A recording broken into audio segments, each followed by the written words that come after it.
This is Red Hunt, and today's story really makes you wonder what you'd do in the same spot.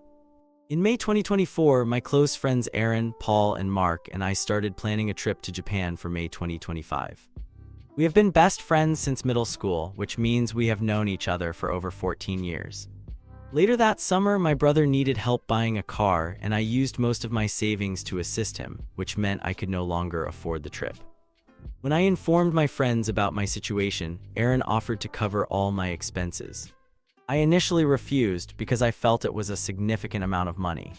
However, after some discussion and encouragement from the others, I agreed under the condition that I would help plan the trip. I began working on flights, creating the itinerary, and arranging the rail passes. I have also been managing a chronic illness that causes sudden, debilitating episodes. This illness is undiagnosed and unpredictable. Around January, it flared up severely, which delayed my planning. After a nudge from Aaron, I got back on track and mostly finished everything. We just needed to finalize the flights together. However, despite multiple attempts, Paul and Mark kept canceling when I asked to meet. One day, while in a Discord call, Mark mentioned that he and Paul had time to work on their cars the next day. I pointed out that if they had time for that, they could have found time to meet and finalize our travel plans.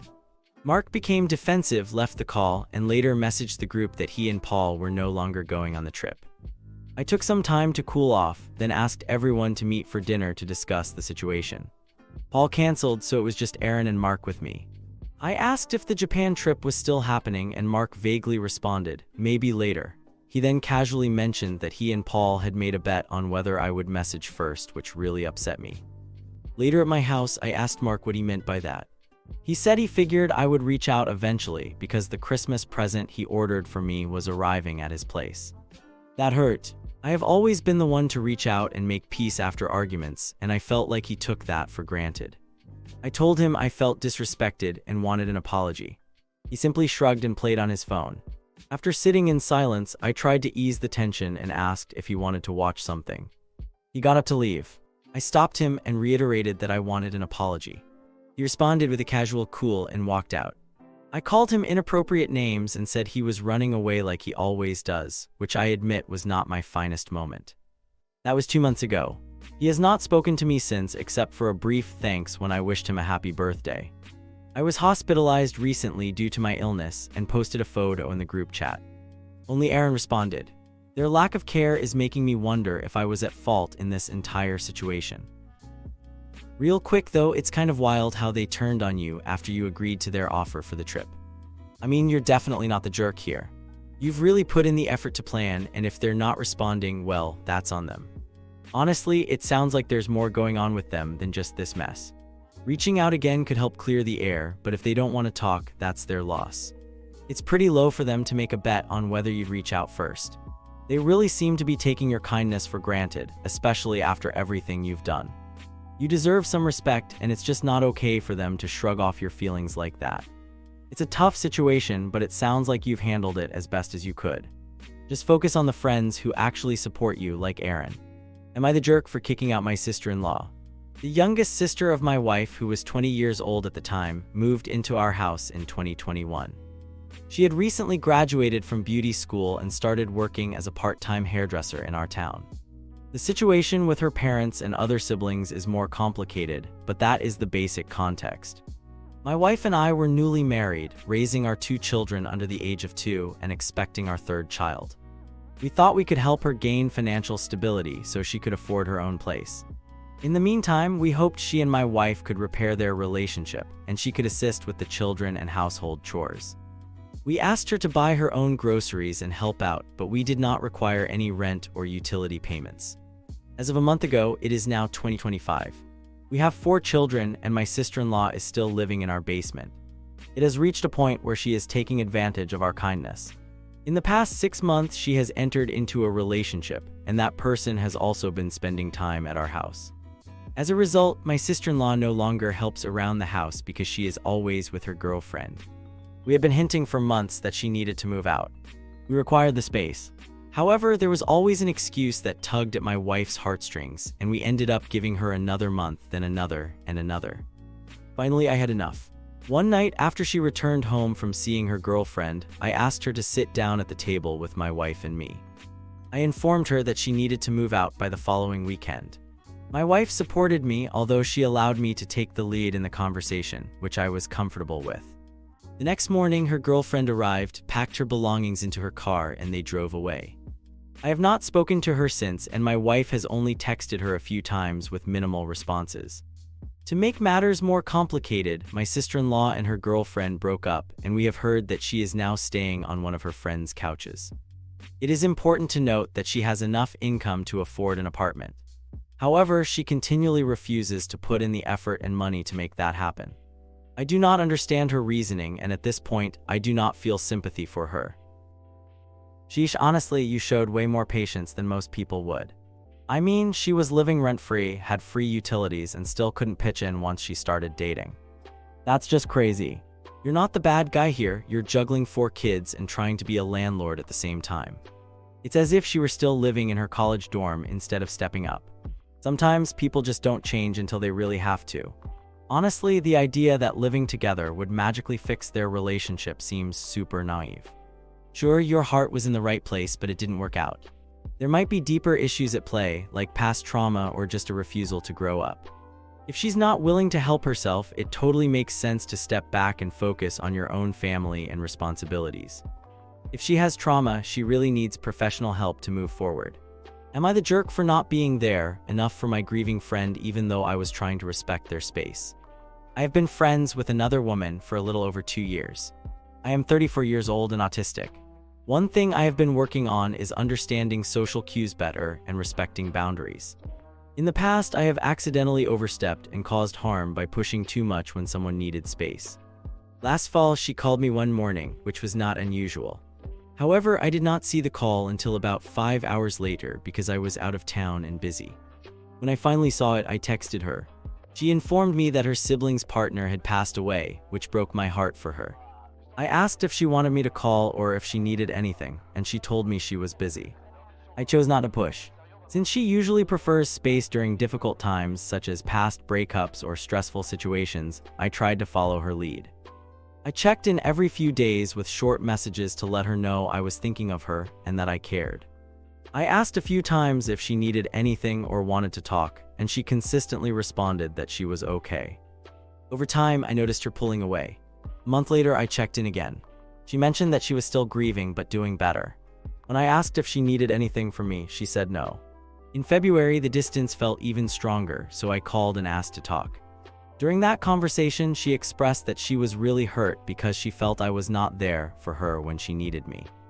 She believed I should have called or shown up and that she should not have had to ask. I was caught off guard by her feelings. I explained that I was trying to respect her space and follow her wishes. She said it felt like I did not care, even though that was not my intention. We had 2 emotional discussions about it. I apologized and reassured her that I care deeply for her. I would have dropped everything for her if she had directly communicated that she needed me.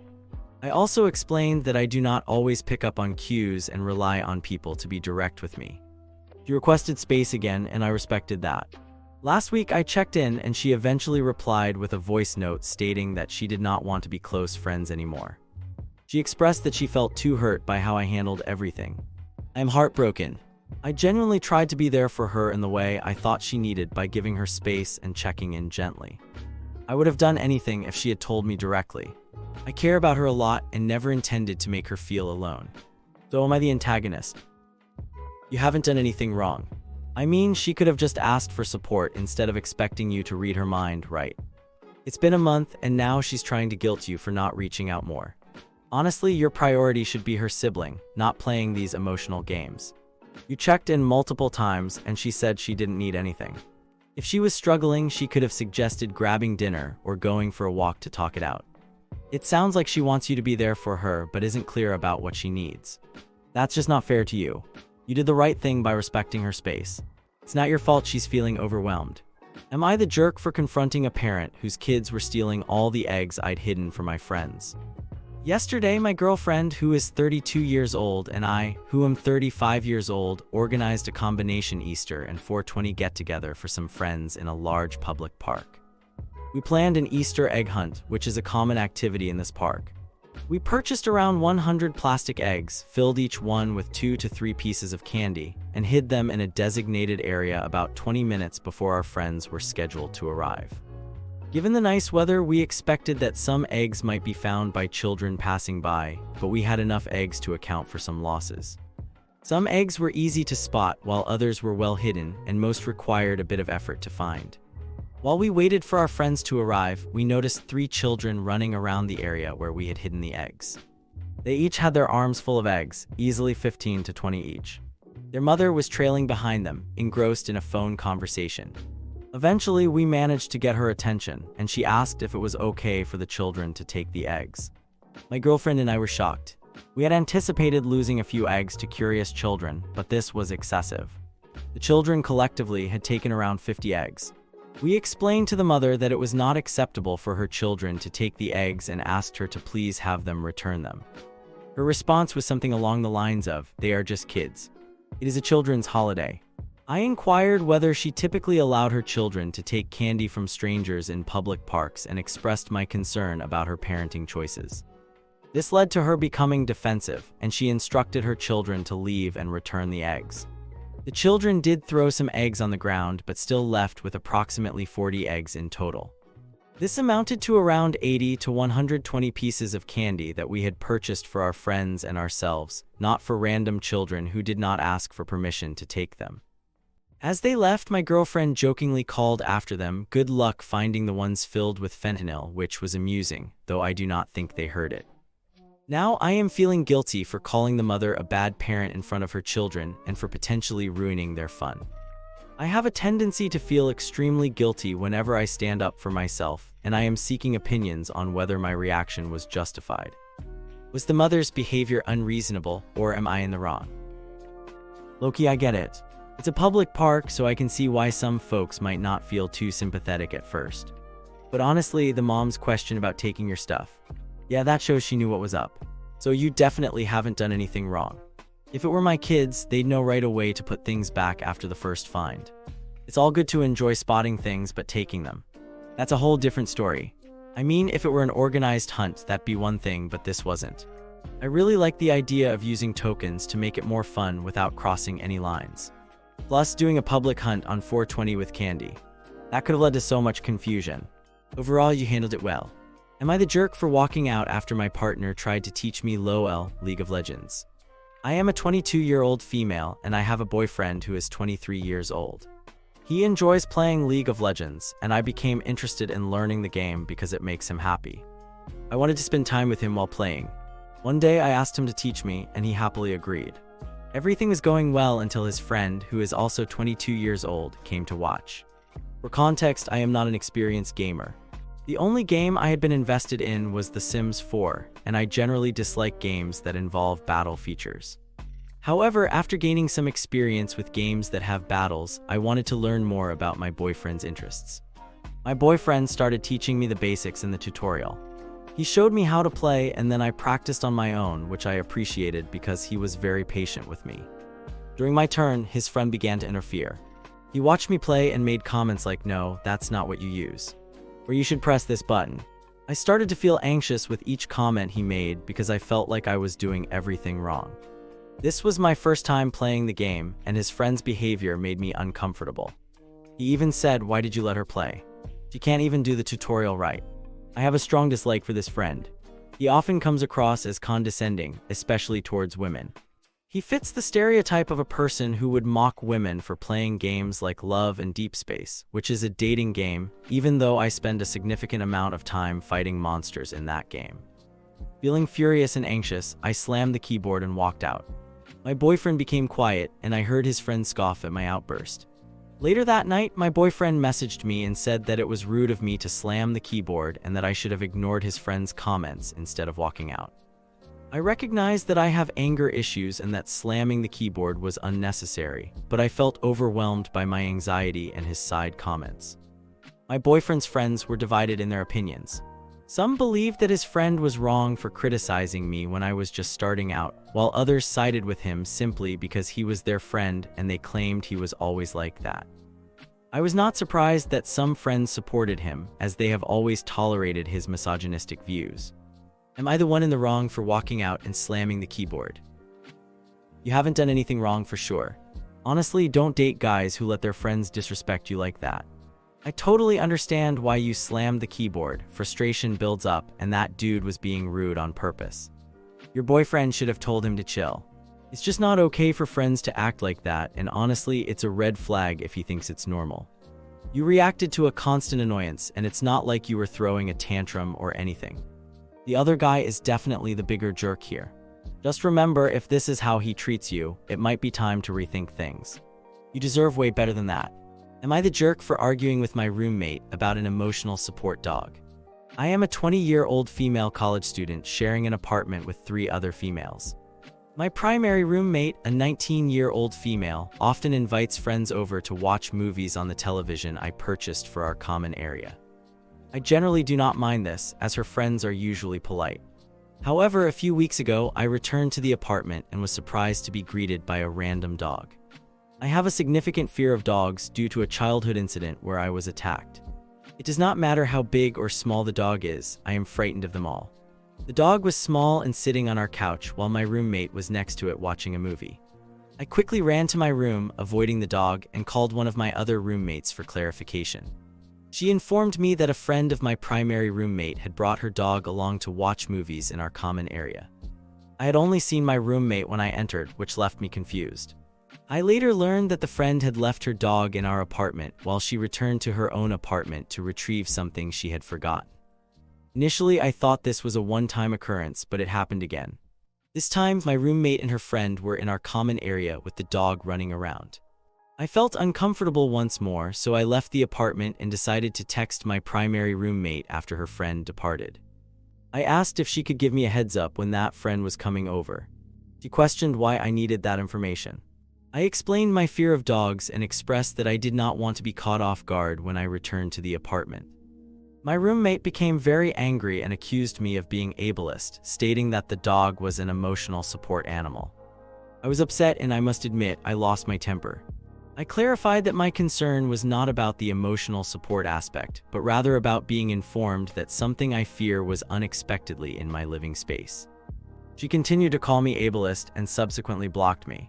Since then, she has told our mutual friends that I harbor hatred toward individuals with disabilities and that I am overreacting. Now, I am beginning to question whether I should have remained silent. Should I apologize? If the dog is a support animal, why would the owner leave it behind? That just doesn't add up. You're definitely not the bad guy here. Honestly, it's really good to talk to your raw about this. Your roommate is being kind of straight up wrong by calling you ableist when it's really about your phobia. You're not against people with disabilities, you just have a fear of dogs. It's super shady for your roommate to shame you like that. You deserve a comfortable living space too. Just because she has empathy for one situation doesn't mean she gets to brush off yours. So stand your ground and don't let her twist the narrative. Thanks for watching. When you subscribe, make sure to hit the bell to turn on notifications so you never miss a video. To finish listening to all the stories, check out the playlist in the description.